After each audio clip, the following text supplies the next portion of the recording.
Hey, it's 4:20. Let's get high.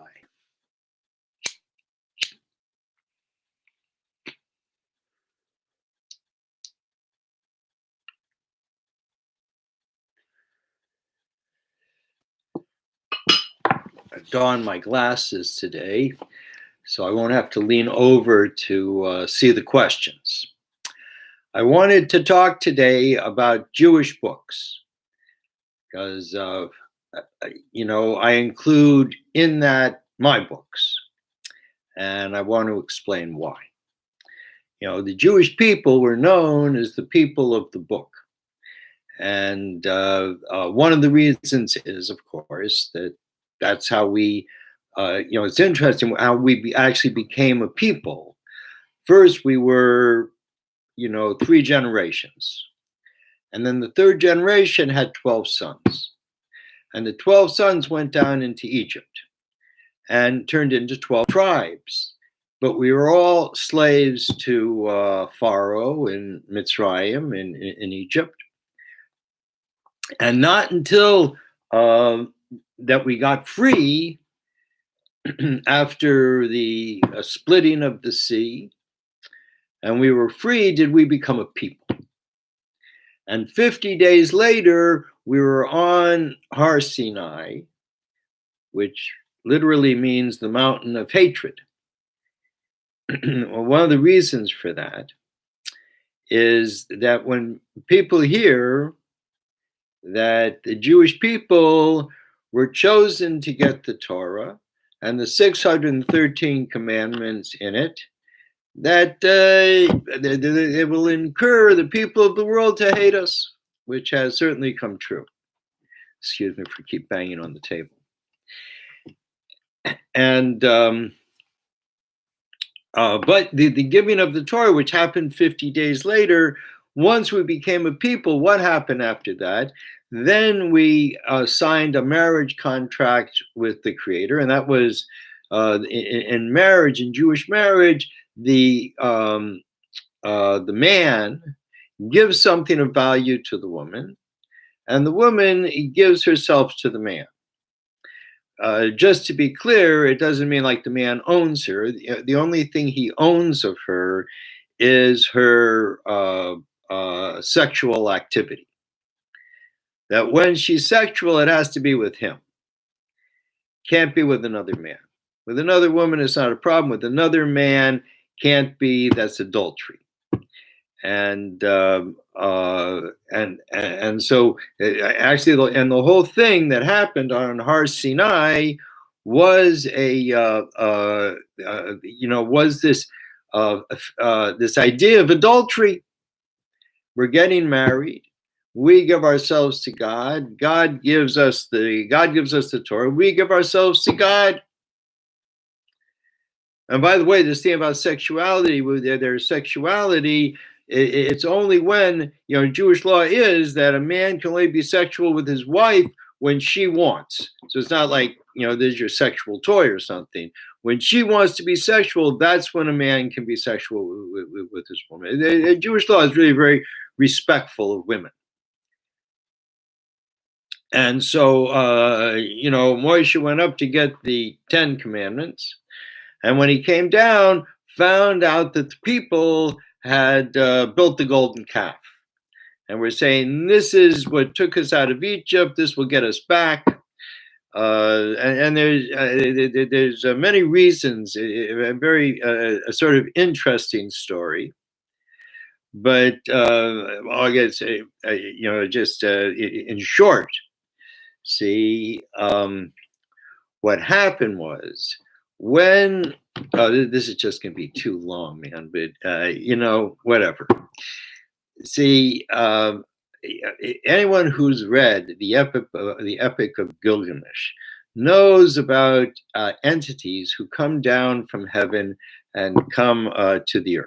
And this is written many times in the Zohar, how these entities take on physical form when they hit the atmosphere, kind of like a grain of sand, becomes appears to be a big light in the sky. And but here they would take on physical, and it says you can't really tell the difference. There's no way to know who is an entity and who is a human being, unfortunately. And it's better not to look, not to, just, pray to God and, hope everything will go right. Anyways, so, uh, um, yes. So these dudes came down to the world, and it says they came down as before the flood because the women were beautiful. And they would institute themselves as kings. And when a man and woman wanted to get married, they would insist first she has to spend the marriage night with the king, and then she could go off and be married. So I have to keep reminding myself why I'm telling you all this. Oh, yes. So, but as one of the things that's mentioned in the Epic of Gilgamesh, once they had sex, these entities weren't able to leave. They could come down here. Now they're stuck here. When the Jewish people went out, it says all these entities are called the Erev, just the mixture of people. And these are these entities, they all left with the Jewish people, because in truth, where were we going? I mean, Israel was just a hop and a jump away. And we went into the wilderness. And where is the wilderness? The wilderness is between here and Mars. And Mars is Har Sinai. That's where the Torah was given. And that explains like the things, many of the things that doesn't seem to make any sense. And how we could get lost. And so that's what happened when Moshe didn't come down. They were computing like, when is Moshe coming down? And they said, he's not coming down. He said it was coming down. It's not coming down. We need to build an idol. And these are the Erev Ra, because they had come from like this place and they wanted to go back there. And this is the way they did things when they were entities, that they were just, they knew how to manipulate the starlight, and they could do whatever they needed to do. And since the month was the month of the shore, the ox, I forget what it is. And anyways, it's in the spring. And it's after the lamb is the ox, because they thought that the month of Nisan, which we're not in yet, we're almost in. That's the beginning of the calendar for the Jewish people, and that's the month of the lamb, and the lamb was sacrificed, and that got us out. So these guys thought, well, this is the month of the bull, Taurus. That's it. This is the month of the bull. So, we'll build a golden calf. So Aaron, so they came to Aaron, and Aaron, Miriam's son, Hur, tried to stop them, and they killed him. So Aaron figured like this, man, if I try to stop them, they're going to kill me also.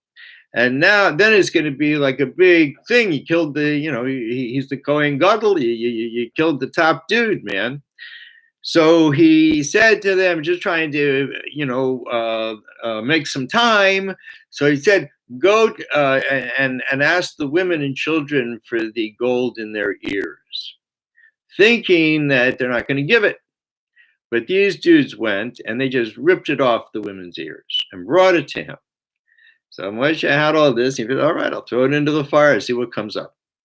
He throws it into the fire. So what happened was, there was this dude. It is like going back a ways. When Moshe was, living in Egypt as a prince, and he saw this. They didn't, or maybe it was later actually. But anyways, they saw this. He saw this. They were told to get like straw. He couldn't get straw to make the bricks. They needed some straws. They would take, a Jewish child and stick him in there. So Moshe saw this Jewish child that was still alive, but, was struggling in this stuff. And he went to take him out. And God said, don't bother.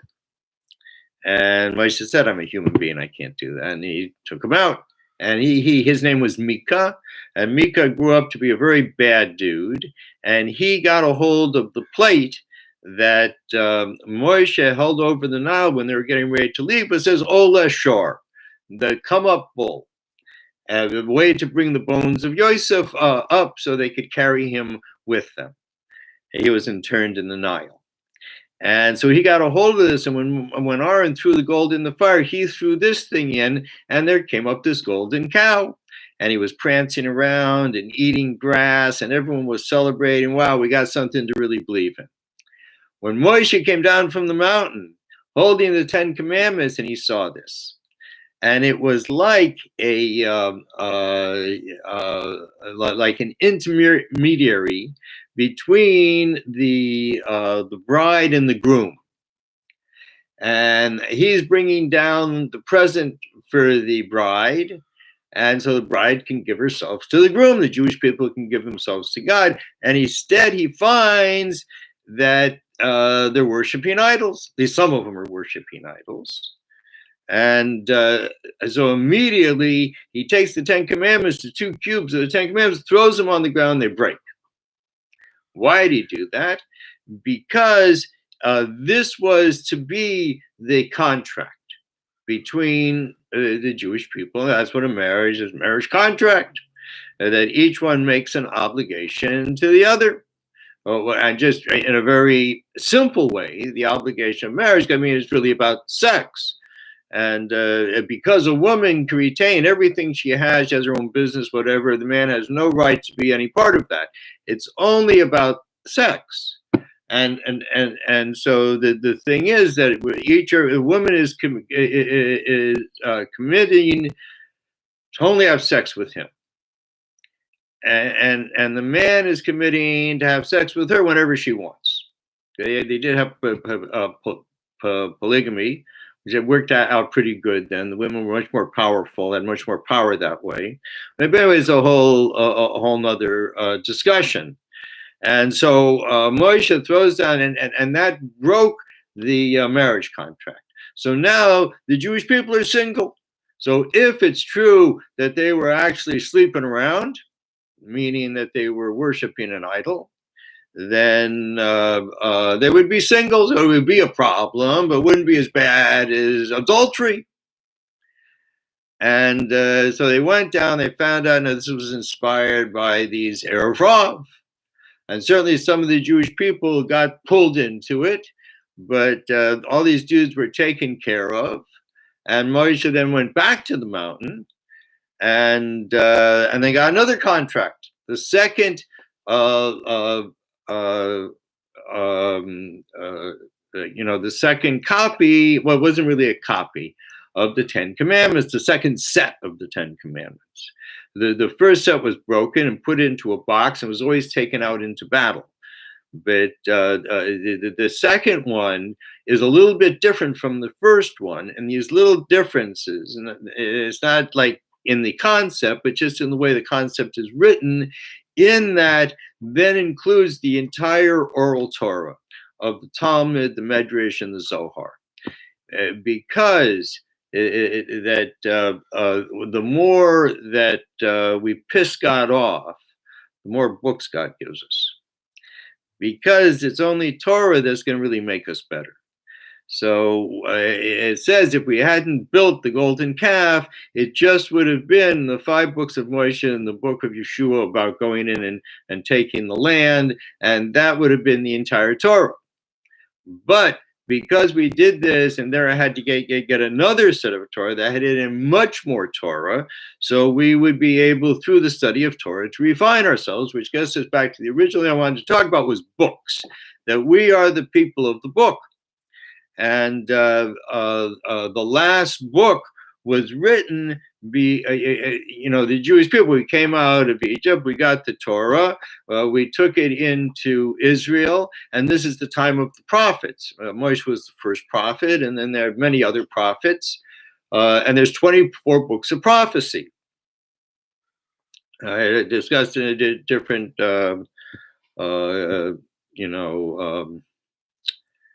video, the whole thing about prophecy. And then there were other, you might call them minor prophecies, they're just called writings, where the prophets spoke more about what was going on in the time, because that's why they were there. God would give them prophecy, and they would go tell the king or whoever in charge or whatever they were told to do. And but later there are people who just like like Dovid was a prophet and wrote the Psalms, and his son Shlomo was a prophet and wrote a Song of Songs, and Koheles, and not Echa, Koheles, and Mishlei, the riddles. And so and then after the first temple, after 410 years of the first temple, so Babylon came and destroyed the temple and took the Jewish people away to Babylon. And later Babylon was conquered by Iran, and then we went to Iran. And 70 years after living in Israel, we began our trek back. We were allowed to go back and to build the second temple. And it's known that there will be 3 temples. So when the second one was destroyed, so Rabbi Akiva and some Chaverim, his friends, they were walking around on the Temple Mount. And they saw the place of the Kodesh Kadoshim where the 10 Commandments had been housed. And they saw a fox run out, from a hole there. Oh, the rabbis, they ripped their clothes and they started crying. And Rabbi Akiva laughed. So he asked him, Akiva, why are you laughing? He said, why are you crying? They were crying because, this tume animal, this impure animal, is in the place of the Kodesh Kadoshim. It's sad, makes us cry. The temple's gone. Now, why are you laughing? So he says, until the second temple was destroyed, the third temple, the final phase of these, of these temples, because it final because it will come down from heaven and situate itself on the Har Habayis in this same place, be built. They say that it'll have pillars of diamonds, having been carved out by the angels. It'll be indestructible. And so we wait for the third temple. And when Rabbi Akiva saw the second one was destroyed, he laughed. The third one's coming. Now we can expect it any day. That was 2,000 years ago. We're still expecting it. And it will happen. And everyone will be very joyful. But at that time, when it was destroyed, the rabbis realized, man, if we don't write down the oral tradition, then it is going to be lost. Because the Jews are going to be thrown out of the country. They're going to be scattered around the world. And what's going to hold them together? Because the written Torah by itself, it's really impossible to understand without the oral explanation. Because that's how it was given. It was given in a written form, in a translated form, in Targum Onkelos in Aramaic, and it was given in an oral form, the argumentations and how you do this. And people had great heads, and in the time they were in the desert, when they drank from the water from the stone, they never forgot anything. And so people didn't need computers or scribes, or they had a huge amount of knowledge in their minds. And this stuff had been worked on since they came back, called the Knesset Hagadola, that the great gatherings of minds came back from Babylon, from Iran, from Persia. And for 500 years, they argued about the Torah until finally, yesterday, that Rebbe HaKodesh wrote down it took 600 sections of law and reduced them down to 6. And this is called Mishnah. And they're very short little things, but they held, and they always used to argue about them, is how exactly to write the Mishnah so it would include the most information. And so that's what the Gemara kind of exhumes from this, as it asks all these questions on the Mishnah, and in that way they draw out all this information. And this is the way that we're supposed to learn. That's why Torah it translates as teaching, because every teaching only really works if you ask questions. See, no one's asked any questions, but some days are question days, some days not. But anyways, and then from there, we had the Talmud, but every generation got lower and it was harder to understand what Jewish writings are about. So therefore, there are always the great people of the generation who helped that generation by writing books to explain things that were not obviously, were no longer obvious to the reader. And about like 1,000 years later, right at the cusp of the Renaissance, Rashi, who lived in Spain, in no, in France, in southern France, excuse me. And there was a great, like, a gathering of minds from all over, the Middle East and Europe, and it was really, it's the first place that the Great Crusades hit, because they wanted to destroy, like, knowledge, so they could replace it with their own version of knowledge. The fake news or the lies or whatever. Anyways, so Rashi, he had like really open eyes, and he wrote down the simple explanation of the Chumash, of the 24 books, of the 5 scrolls, and of the entire Talmud. It was brilliant, this man. And later he only had girls, and the girls had boys, and these boys are called Tosfos, that they added to Rashi, and that they would always argue with Rashi. And so there's these brilliant arguments, and people sometimes get to spend a month on like one page just examining how Rashi looks at it, Tosfos looks at it. I mean, it's really addictive when once you get into it.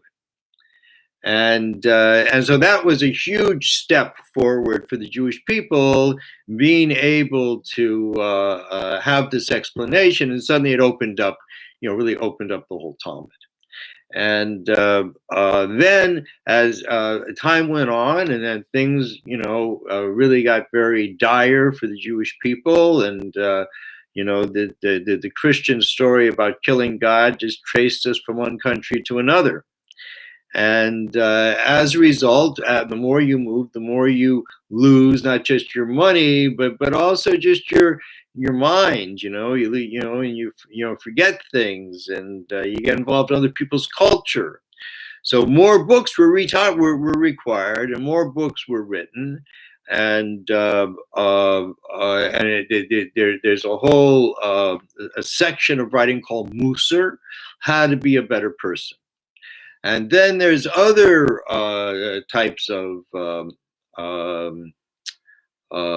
books on more on the spiritual side. There's the Musar, and with that's kind of the law that was extracted from the Talmud. And but then on the other side, there's the more mystical stuff. And that was based in the Zohar, which was channeled to the earth in that time. And many books were written trying to unmask the Zohar, what it is. And then, about 300 years after the Zohar was given, also in Spain, is it around the time, right? Is it maybe a few hundred years after Rashi? For sure, it was after Rashi.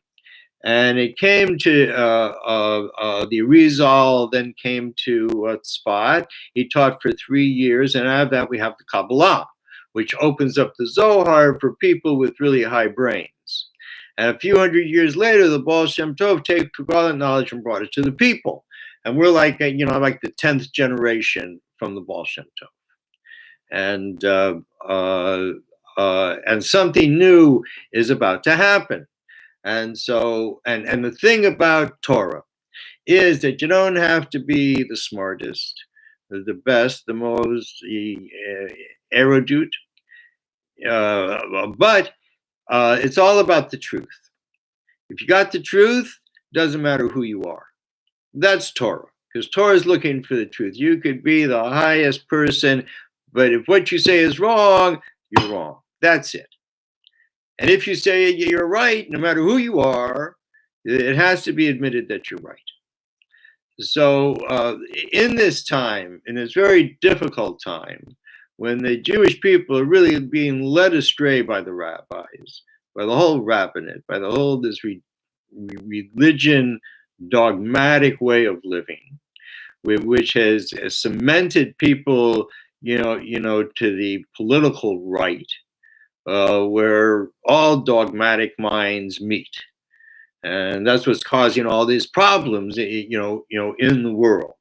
So it says that the only way, to conquer this is through Chachma, and Chachma, it's like the beginning of knowledge.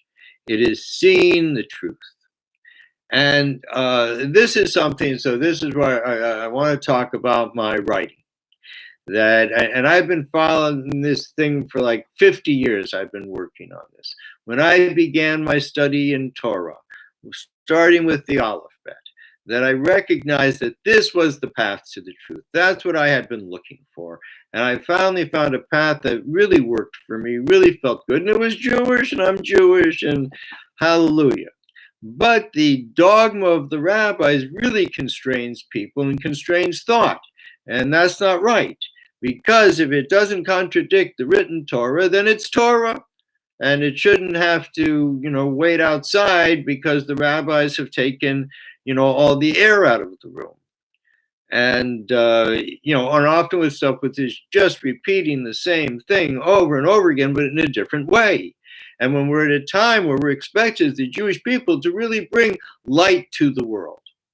And I think, I started out, my first book is a special book to me, a little book called In Search of the King.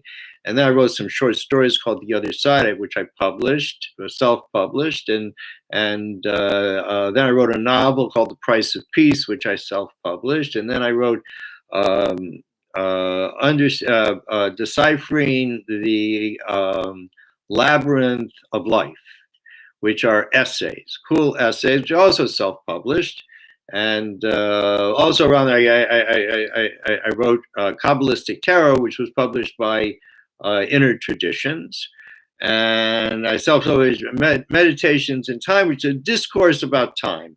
And my stuff is really cool, and it's really new, but not until I wrote my latest book, Sex, A Metaphor to History, that this actually uncovers, reveals the meaning of the Zohar.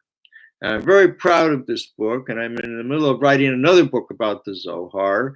And I really encourage people to get my book, to read my books, and to review my books. Because, even though it's an amazing thing, really, just to see this stuff in your mind. And it's very labor intensive to write it down on the page. And once you've written it on the page, then to go through it over and over to make sure it reads right and people can really get what you're saying. And to try to find a publisher. And even after you find one or you publish it yourself, the problem is get anyone to read it. People don't read these days so much. But nonetheless, I'm a writer. This is what I write about. I think it's a very important thing to write about truth because people don't think there is truth. And I believe my books really establish, even prove that there is truth. Truth is in the construction. If there's construction, if there's design, there is truth. And so, I'm really proud of these books. I'm going to keep writing. I've written a whole bunch of other books. All in all, I've written over 15 books. I have a 5-book compendium about creation over the last 250,000 years. A book called Why the Rabbis Are Wrong. I have a trilogy set in Greenwich Village. And I really want to try to get all my stuff published. I've stopped trying to get published with a publisher, and I'm just going to make my own publishing house, which is dovidhouse.com, and start reissuing all my books, and hope that they will really make a change in the world. So,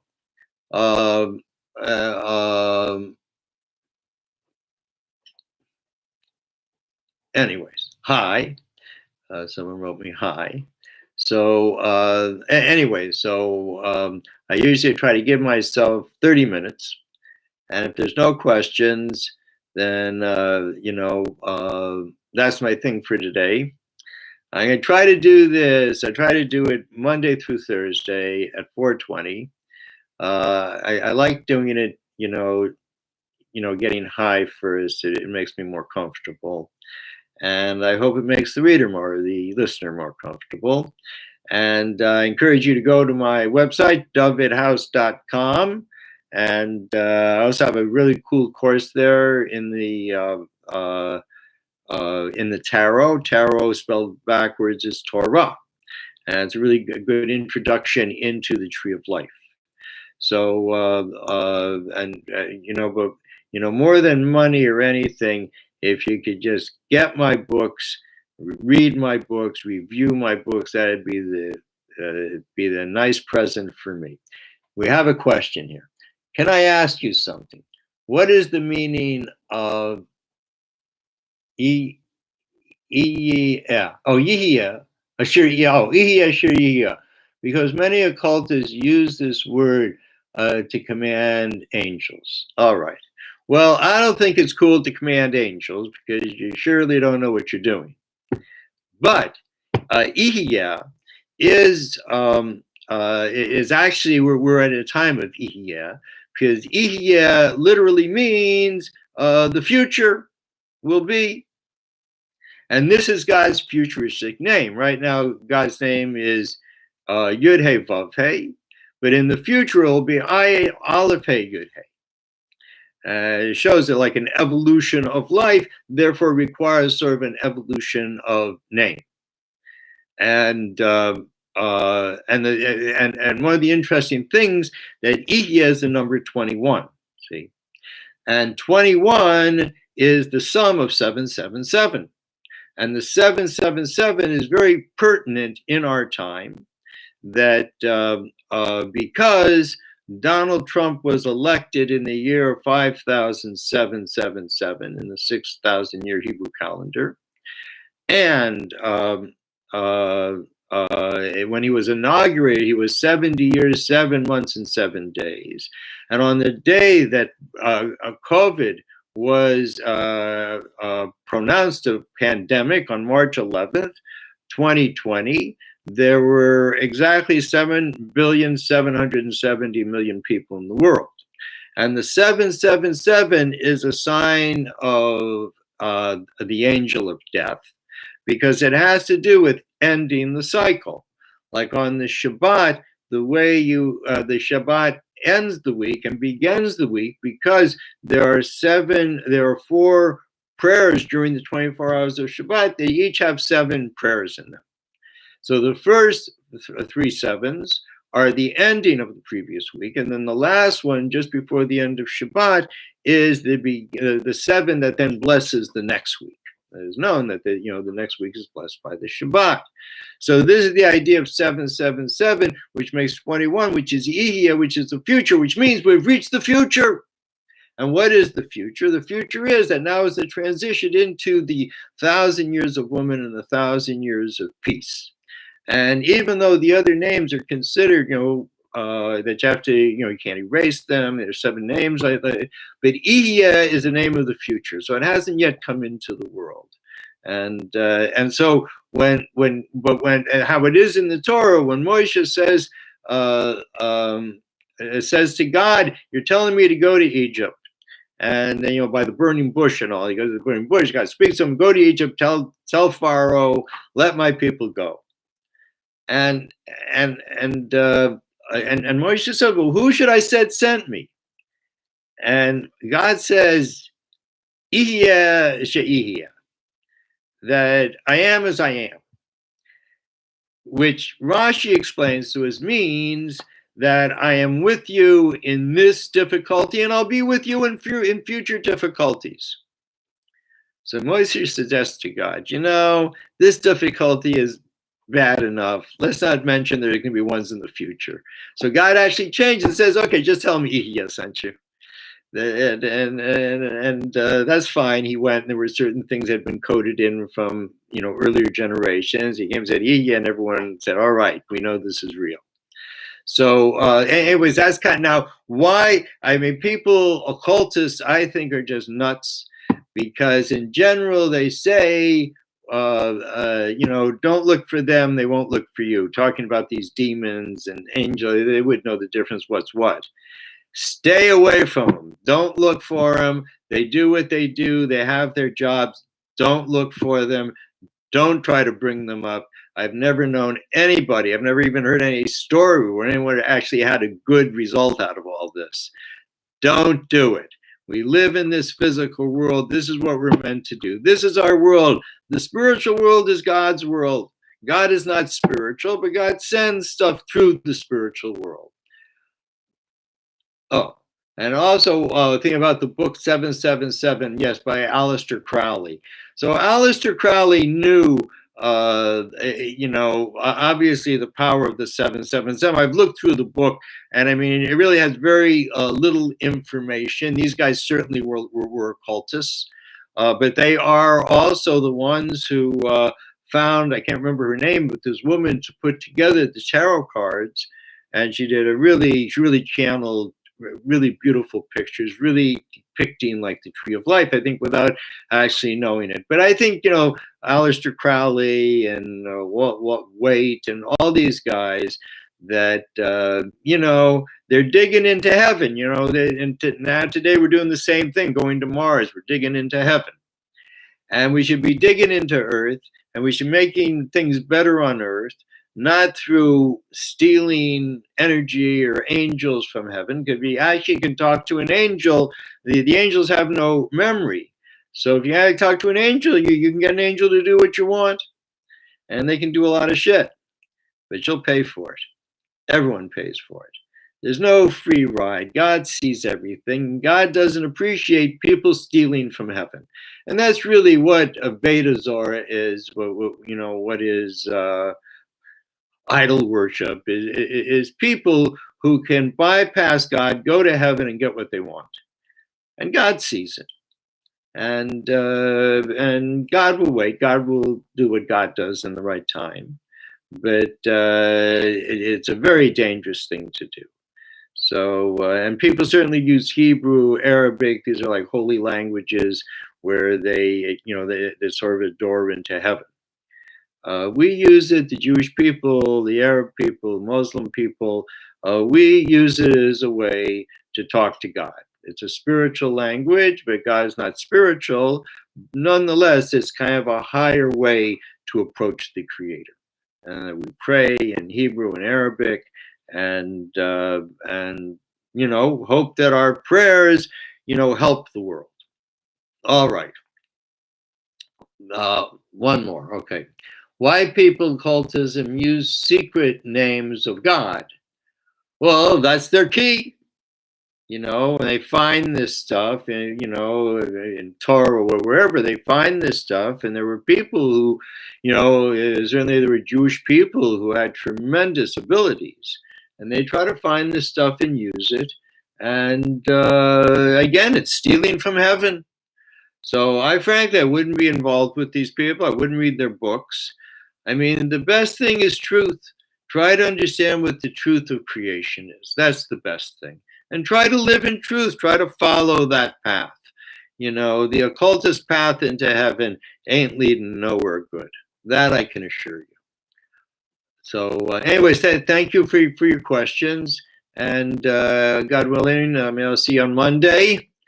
Get high, keep high, be high, because it's easier to bring the heaven down to earth when you're high. All right. Thanks so much.